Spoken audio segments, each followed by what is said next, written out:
Assalamualaikum warahmatullahi wabarakatuh. Perkenalkan, nama saya Alberto Masagala. Saya adalah salah satu dosen Prodi Teknik Sipil di Program Sarjana Teknik Sipil Universitas Teknologi Yogyakarta. Pada kesempatan kali ini, saya akan menjelaskan dan mendeskripsikan salah satu mata kuliah yang saya ampu, yaitu mata kuliah Perancangan Struktur Jembatan. Mata kuliah perancangan struktur jembatan ini mempelajari tentang proses perancangan jembatan dimulai dari preliminary design, pemodelan jembatan, perhitungan kekuatan jembatan, sampai dengan pembuatan gambar detail engineering design 2 dimensi maupun 3 dimensi. Mata kuliah ini memiliki beban 2 SKS yang disertai dengan tugas besar berupa problem based learning atau studi kasus. Mahasiswa akan dibagi dalam beberapa kelompok, yang mana setiap kelompok biasanya terdiri dari 3 mahasiswa yang nantinya diminta untuk menyelesaikan tugas yang berupa kasus sesuai dengan permasalahan yang diberikan atau suatu kasus yang ada di lapangan. Mata kuliah ini memiliki capaian pembelajaran.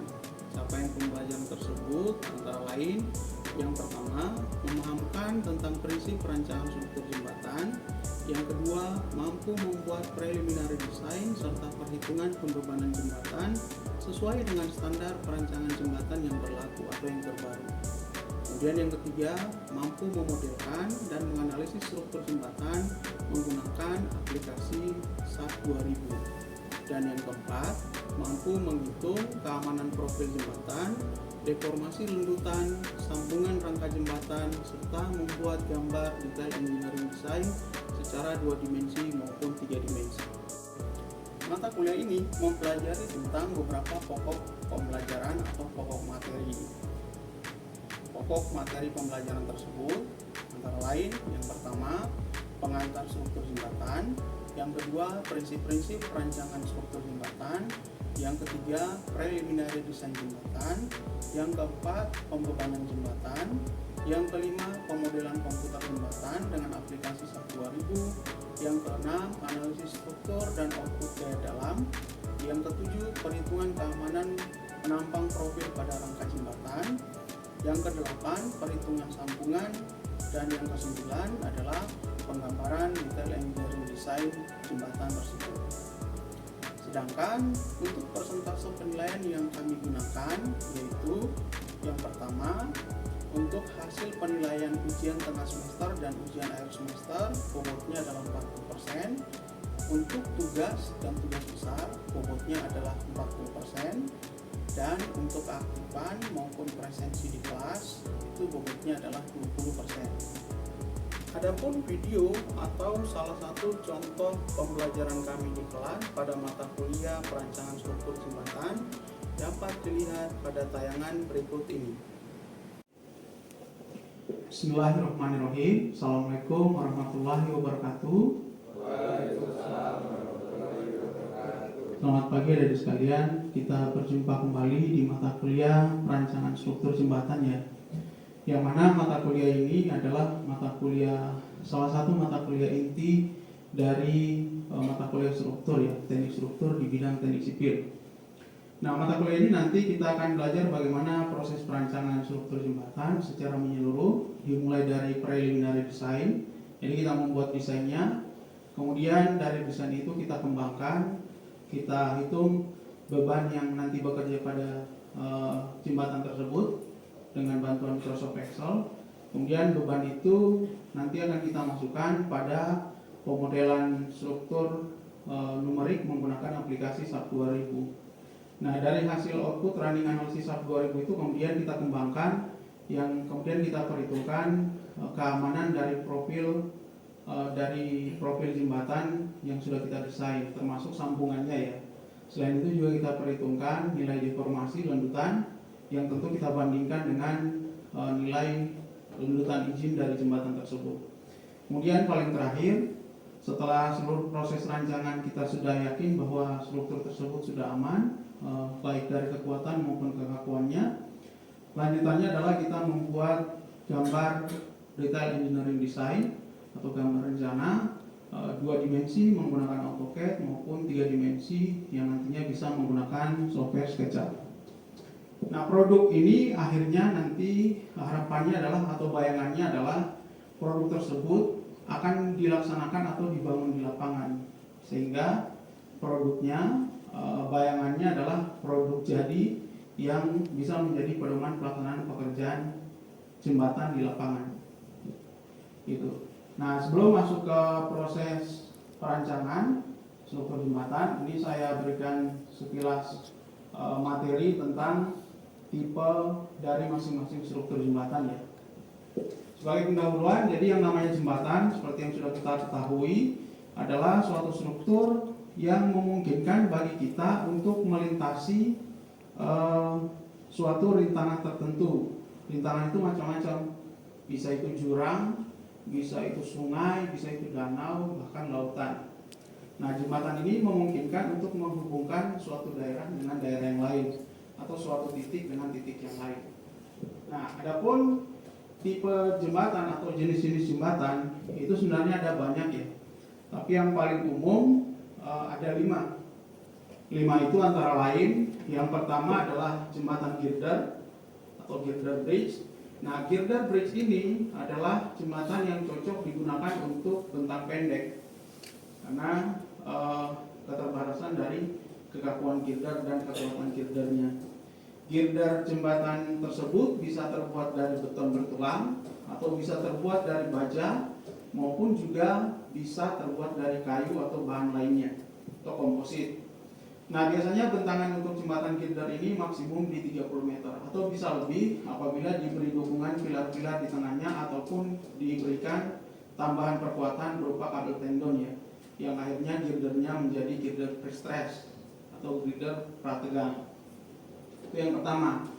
Kemudian yang kedua, untuk bentang menengah biasanya akan cocok digunakan jembatan truss, rangka atau jembatan busur, arch bridge.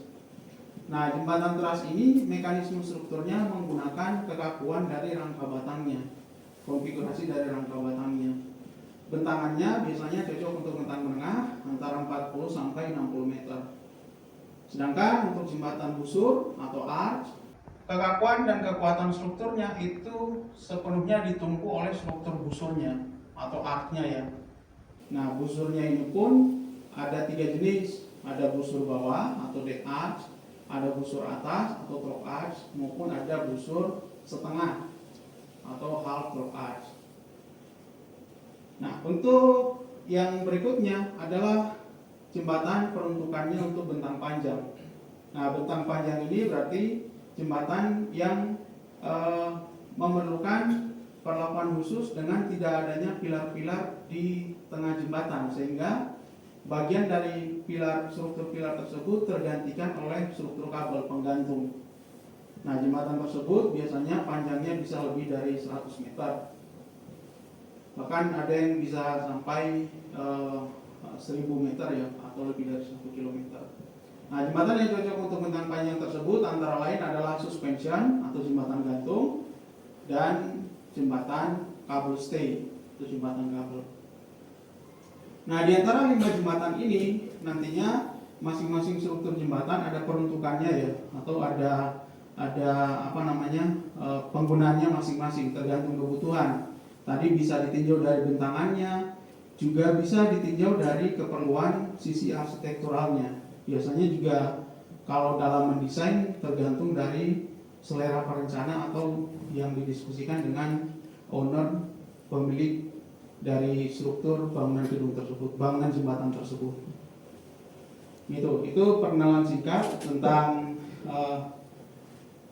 tipe-tipe struktur jembatan maupun elemen strukturalnya. Kemudian yang berikut adalah, nah ini bagian dari elemen struktur jembatan secara umum ya. Jadi struktur itu seperti biasa terbagi 2, itu struktur atas dan struktur bawah. Karena pada perhitungannya sebenarnya bisa dilakukan secara terpisah, independen pada masing-masing struktur. Jadi struktur atas bisa didesain sendiri, struktur bawah juga bisa didesain sendiri.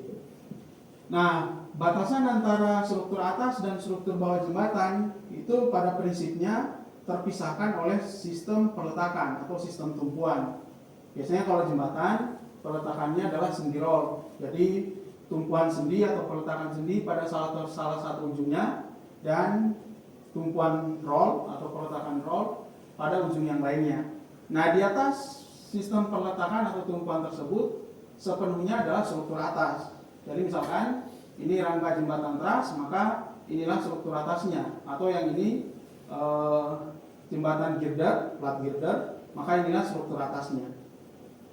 Sedangkan komponen struktur bawah itu berarti kebalikannya, yaitu struktur yang berada di bawah sistem tumpuan atau peletakannya. Antara lain tentu saja ada abutmen pada pangkal jembatan, kemudian ada pilar pada bagian tengah jembatan untuk mengurangi panjang bentang agar supaya struktur tersebut tetap aman secara konfigurasi struktur. Kemudian ada pilar, ada abutmen, dan kemudian yang berada di dalam tanah adalah sistem pondasinya. Sistem pondasi itu terdiri antara lain ada pile cap dan konfigurasi struktur pondasinya. Struktur pondasi itu sendiri itu tergantung kebutuhan juga atau keperluan atau tergantung justifikasi teknisnya. Pondasi untuk jembatan bisa menggunakan tiang pancang, bisa menggunakan bore pile, ataupun bisa menggunakan pondasi sumuran. Nanti tergantung kasus dari penyelidikan, hasil dari penyelidikan tanahnya seperti apa, posisi tanah kerasnya di mana, sehingga muka air tanahnya seperti apa, sehingga bisa kita desainkan pondasinya itu lebih cocok menggunakan pondasi apa. Jadi tiang pancang, bore pile, atau sumuran, atau cukup dengan pile cap kalau memang tanah kerasnya cukup dangkal. Kemudian dalam hal mendesain, tentu saja kita harus selalu memperhatikan code. Code itu adalah peraturan atau standar yang berlaku pada struktur yang kita perhitungkan ya. Untuk struktur jembatan, tentu saja peraturan pembebanannya mengacu ke SNI 1725/2016. Ini peraturan terakhir yang mengatur tentang pembebanan tersebut. Kemudian untuk perancangan jembatan terhadap beban gempanya itu mengacu ke SNI 2833/2016 dengan menggunakan peta gempa terakhir yaitu tahun 2017. Untuk perancangan strukturnya menggunakan struktur baja yaitu RSNIT 03/2005. Nah, maka nanti pada saat desain atau perhitungan seluruh persamaan, seluruh ketentuan yang kita masukkan ke dalam proses perhitungan struktur itu sepenuhnya mengacu ke peraturan ini. Kemudian yang lainnya adalah ada buku referensi yang bisa digunakan, antara lain punyanya Pak Wiryanto Dewa Broto atau punyanya Pak Bambang Supriyadi atau buku saya sendiri yaitu Jembatan Teras dengan Analisis SAP 2000. Baik. Nah, jembatan itu kan peruntukannya tergantung fungsinya ya. Fungsinya itu adalah penggunaannya. Penggunaannya antara lain, misalkan jembatan yang kita rancang diperuntukkan untuk lalu lintas kendaraan. Maka berdasarkan SNI 1725/2016 tadi, beban kendaraan rencana yang dimasukkan sebagai nilai bebannya adalah beban truk kontainer dengan spesifikasi berat 50 ton atau 500 kN, yang mana nilai beban tiap sumbu roda atau titik rodanya sudah terklasifikasikan sebagai berikut. Nah, nanti kalau perancangannya sebagai jembatan jalan kaki, maka nilai bebannya adalah minimal 5 kPa atau 5 kN per meter persegi. Nah, kalau jembatan kereta api maka harus ditinjau kembali dengan peraturan pembebanan untuk jembatan kereta api. Nah, kalau kita lihat satu persatu sistem struktur dari jembatan 5 tipe jembatan yang saya sebutkan tadi, itu yang pertama adalah jembatan girder. Nah, jembatan girder ini seperti yang saya sampaikan, struktur penumpu utamanya itu sepenuhnya ditahan oleh girdernya atau gelagarnya ya. Kemudian di antara gelagar ada yang namanya diafragma atau pengakunya, batang gelagar batang lateralnya. Kemudian di atas girder dan diafragma adalah slab atau lantai jembatan, di mana kendaraan atau pejalan kaki eh, bebannya pertama kali ditumpu oleh sistem plat, slab, diteruskan ke girder, kemudian didistribusikan ke diafragma, kemudian masuk ke struktur bawah, pilar maupun abutmen, diteruskan ke fondasi sampai beban tersebut terdistribusi ke dalam tanah. Demikian juga kalau jembatan kereta api ataupun jembatan pejalan kaki.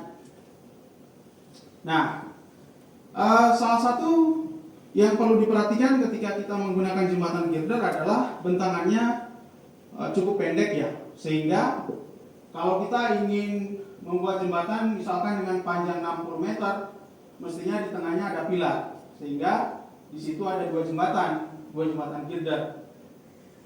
Itu dari abutmen kiri ke pilar tengah, kemudian dari pilar tengah ke abutmen kanan. Nah, dua girder ini itu sebenarnya terpisah secara struktur, namun disatukan oleh sistem peletakan tadi. Ini potongan manjang, potongan melintang. Nah, kalau girdernya menggunakan pre-stress, maka biasanya materialnya adalah bisa menggunakan e-girder, bentuknya I, di dalamnya ada jalur kabel tendonnya, atau box girder.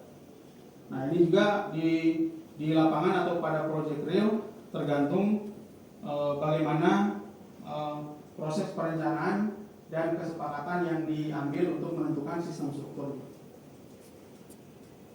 Itu jembatan girder. Kemudian yang kedua adalah jembatan truss. Jembatan truss ini adalah jembatan rangka batang ya, dan bahannya biasanya memang menggunakan baja. Kalau beton tidak cocok karena beton itu terlalu lemah menahan gaya tarik. Artinya kalau batangnya nanti berlaku tegangan tarik, takutnya si beton tersebut tidak mampu menahan gaya aksial tariknya, sehingga biasanya dengan baja. Nah, jembatan truss ini sistem strukturnya mengandalkan konfigurasi dari rangka batangnya. Rangka batangnya dia bisa rangka atas, artinya rangkanya di atas lantai jembatan, atau bisa rangka bawah. Kemudian bentuk-bentuknya pun beraneka macam atau beraneka bentuk konfigurasi truss. Ada Baltimore truss, ada Warren truss, ada Holt truss, dan lain sebagainya. Nah, dalam hal mendesain jembatan truss, tentu saja kita diberikan kebebasan untuk memilih konfigurasi dari rangka batangnya tersebut. Nanti tergantung desainnya seperti apa. Nah, pada jembatan truss, karena pemikul utamanya adalah bidang samping rangka batangnya, maka pada rangka batang tersebut, seperti yang kita pelajari di analisis struktur tertentu pada metode titik bohol ataupun Cremona, itu kan pada rangka batang akan berlaku tegangan tarik dan tegangan tekan ya. Misalkan di sini yang warna merah adalah tariknya, sedangkan yang hijau adalah batang-batang tekannya. Itu. Kemudian lanjut yang ketiga yaitu jembatan arch atau jembatan busur. Nah, jembatan busur ini seperti yang saya sampaikan tadi, ada 3 jenis konfigurasi struktur busur atau arch, yaitu archnya, busurnya bisa di bawah dari lantai jembatan, bisa di atas dari lantai jembatan, jadi deck arch, rock arch, atau hull. Contohnya misalkan yang deck arch adalah jembatan New Railroad yang ada di Amerika, atau jembatan yang lain yang juga ada di Indonesia.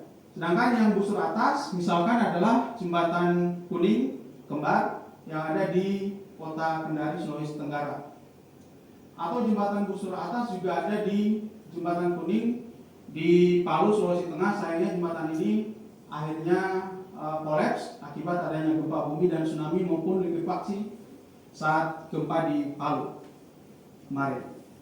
Nah, contoh untuk jembatan half rock arch, artinya setengah busurnya berada di bawah lantai jembatan, setengahnya di atas lantai jembatan, adalah jembatan di Sungai Kahayan, Palangkaraya, Kalimantan Tengah. Tuh, kemudian lanjut yang berikut. Untuk jembatan gantung, seperti yang saya sampaikan tadi ya, jembatan gantung ini sangat cocok untuk bentang panjang. Jadi bentangnya bisa ratusan meter, lebih dari 100 meter, bahkan sampai bisa 2000 meter atau 2 kilometer, bahkan bisa lebih dari itu. Nah, sistem struktur untuk jembatan suspension atau jembatan gantung ini, penumpu utamanya adalah berada pada konfigurasi kabelnya. Kabelnya ada dua ya, ada main kabel, kabel utama, dan ada stringer, kabel penggantung. Nah, di mana beban nanti akan terdistribusi oleh stringer, kabel penggantung diteruskan ke kabel utamanya, kemudian bebannya akan masuk ke sistem struktur menara, menara meneruskan ke pile cap masuk ke struktur fondasinya. Kemudian di bagian ujung jembatan ada yang namanya angkur ya, blok angkur untuk menahan main kabelnya. Gitu. Nah, contoh untuk jembatan suspension tentu saja yang paling fenomenal adalah jembatan Golden Gate di San Francisco, Amerika Serikat. Ini yang sering muncul di film-film Hollywood. Atau jembatan yang paling banyak juga digunakan adalah jembatan pejalan kaki ya, karena biasanya di daerah pelosok yang bentangan sungainya terlalu panjang atau di bawah rintangan jurangnya terlalu dalam, sehingga tidak memungkinkan untuk memasang pilar-pilar di tengah bentang jembatannya atau di bagian sungai maupun jurangnya tadi. Maka sistem pilar itu digantikan oleh kabel-kabel penggantung tersebut. Prinsipnya seperti itu. Yang terakhir atau yang kelima adalah jembatan kabel stay. Nah, ini prinsip strukturnya hampir sama dengan jembatan suspension tadi, namun lebih kaku. Lebih kaku ya, karena kabelnya itu hanya ada main kabel, kemudian langsung terhubung ke menara.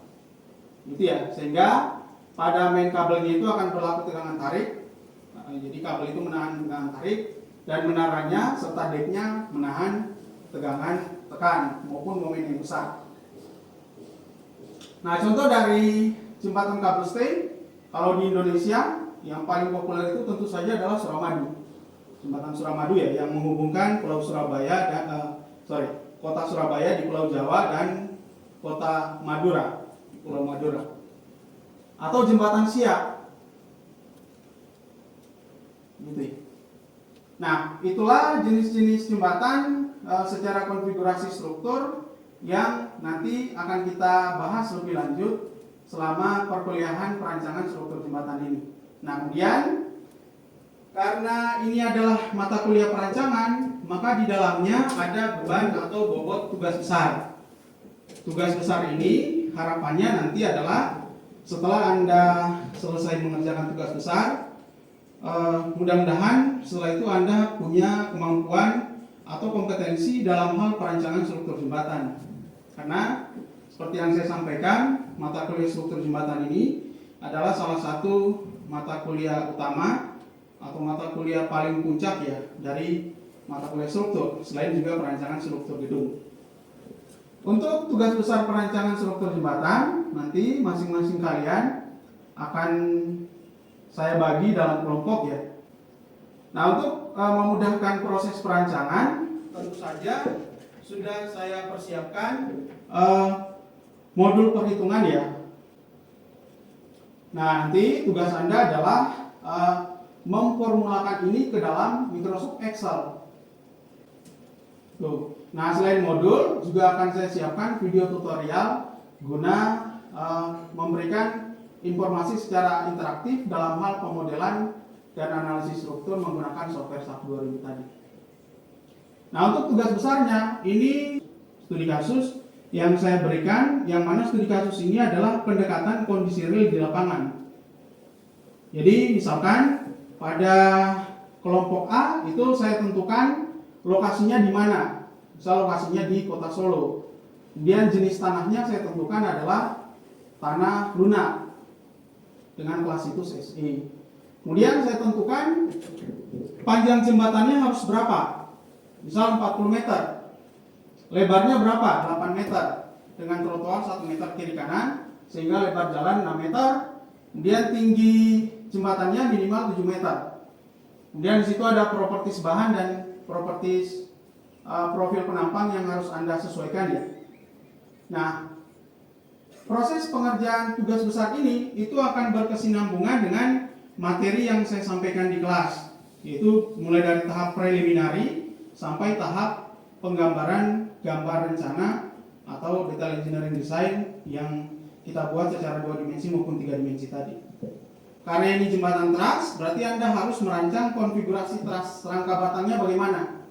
Tentu saja rangka truss yang dibuat masing-masing kelompok itu harus berbeda satu sama lain, atau juga belum pernah digunakan oleh kelompok-kelompok yang lain baik di semester ini maupun di tahun-tahun sebelumnya, sehingga itu menjadi karya autentik Anda yang bisa suatu saat Anda jadikan referensi ketika Anda bekerja di bidang konstruksi jembatan. Nah, nanti konfigurasi trussnya ini dibuat seindah mungkin atau semenarik mungkin ya, karena selain kita menjamin keamanan atau kekuatan struktur, jembatan itu juga harus indah secara estetika. Karena sekarang itu konsepnya adalah pembangunan yang berkelanjutan ya.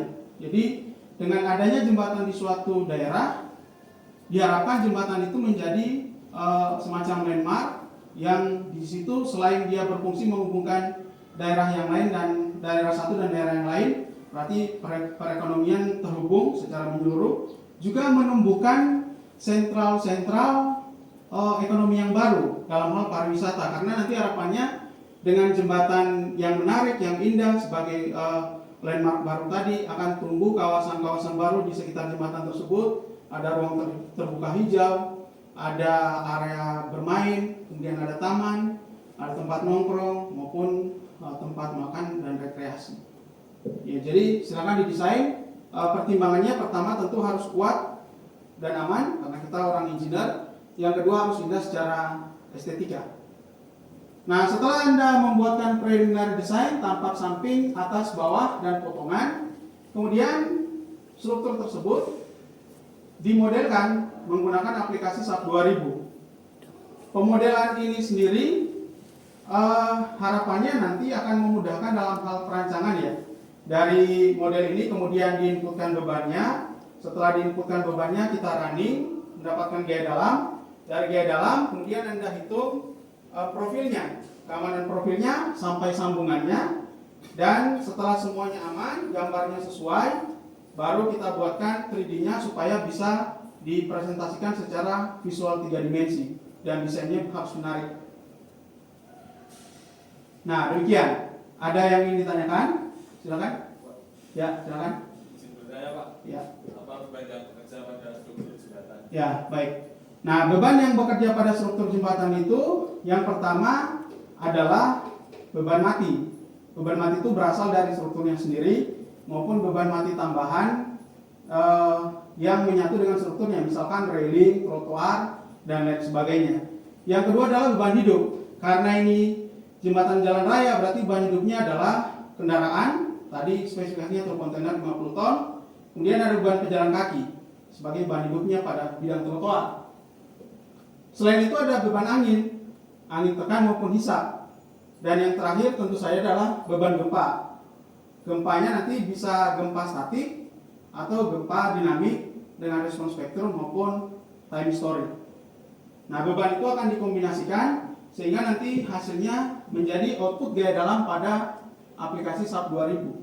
Dan itu akan kita perhitungkan keamanan, kekuatan, dan kekakuan berupa nilai deformasi jembatannya. Kira-kira demikian. Ada yang ditanyakan lagi? Baik, kalau tidak ada, sekian untuk pertemuan kali ini. Selanjutnya silakan membagi kelompok, satu kelompok 3 mahasiswa. Minggu depan akan saya cek desainnya seperti apa dan kemudian kita lanjutkan dengan hitungan pembebanan. Ya. Terima kasih untuk kelas hari ini. Saya akhiri. Assalamualaikum warahmatullahi wabarakatuh. Selamat pagi. Baiklah, demikian tadi yang dapat saya deskripsikan mengenai bidang pengajaran, khususnya mata kuliah perancangan struktur jembatan yang saya ampu. Terima kasih atas perhatiannya, semoga video ini bermanfaat. Akhir kata saya ucapkan wassalamualaikum warahmatullahi wabarakatuh.